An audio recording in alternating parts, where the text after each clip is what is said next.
నమస్తే, welcome to Abhinav Bharat. ప్రతి ఏటా ఆగస్టు 15న మన దేశం నలుమూలలలో స్వాతంత్ర దినోత్సవ వేడుకలు ఘనంగా జరుపుకుంటాం.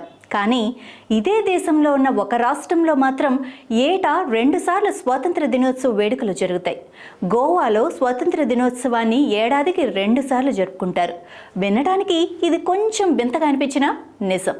1947 ఆగస్టు 15న బ్రిటిషర్ల నుంచి భారత్ స్వాతంత్రం పొందింది. అయితే బ్రిటిష్ వారు భారతదేశానికి రాకముందే పోర్చుగీస్ వారు గోవాలో స్థిరపడ్డారు. 1947లో భారతదేశంలో బ్రిటిష్ పాలన ముగిసినప్పటికీ పోర్చుగీస్ వారు మాత్రం గోవాను వదిలిపెట్టలేదు. ఈ దేశానికి స్వాతంత్రం వచ్చిన 14 ఏళ్ల తర్వాత గోవాకు పోర్చుగీసు నుంచి స్వాతంత్రం వచ్చింది. 1510 నుండి వాళ్ళు గోవాలో తిష్టవేశారు. అక్కడ నివసిస్తున్న హిందువులను నానా హింసలకు గురి చేశారు. ఎవరైనా హిందువులు స్వచ్ఛందంగా క్రైస్తవ మతాన్ని స్వీకరిస్తే వారికి 15 ఏళ్ల పాటు భూమి పన్ను లేకుండా చేస్తామని పోర్చుగీస్ ప్రభుత్వం ప్రకటించిందంటే అప్పటి పరిస్థితులు ఎలా ఉండేవో అర్థం చేసుకోవచ్చు. భారతదేశానికి స్వతంత్రం లభించాక గోవాను భారత్ స్వాధీనం చేసుకునేందుకు ప్రయత్నించగా దీన్ని పోర్చుగీస్ వాళ్ళు వ్యతిరేకించారు.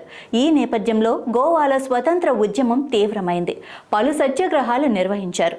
గోవాను మహారాష్ట్రలో కలపాలని కొందరు, కర్ణాటకలో కలపాలని మరికొందరు డిమాండ్ చేశారు. మరికొందరు పోర్చుగీస్ వారి ఆధీనంలో ఉంటూనే స్వయం ప్రతిపత్తిని కోరుకోగా ఇంకొందరు పూర్తి స్వాతంత్రం కావాలని కోరుకున్నారు. ఈ పరిస్థితులను గమనించిన మహాత్మా గాంధీ గోవా విముక్తి విషయంలో అందరూ ఏకతాటిపైకి రావాలని సూచించడంతో 1947లో పోర్చుగీసు పాలనకు వ్యతిరేకంగా ఉద్యమం మరింత ఉధృతమైంది. ఈ ఉద్యమాన్ని అణచివేయడానికి పోర్చుగీస్ ప్రభుత్వం అన్ని విధాలా ప్రయత్నించింది.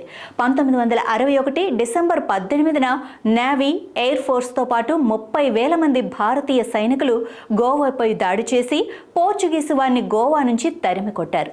ఈ మొత్తం ఆపరేషన్కు భారత సైన్యం ఆపరేషన్ విజయ్ అనే పేరు పెట్టింది.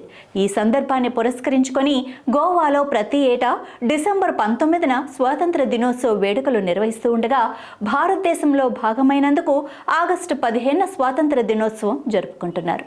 నాయకులారా, మీ పనితనం మీ అధినాయకులకు తెలియజేయాలనుకుంటున్నారు. ప్రజలారా, మీ సమస్యలను మీ నాయకులకు తెలియజేయాలనుకుంటున్నారు. ప్రజా సమస్యల పరిష్కార వేదిక మీ అభినవ్ భారత్.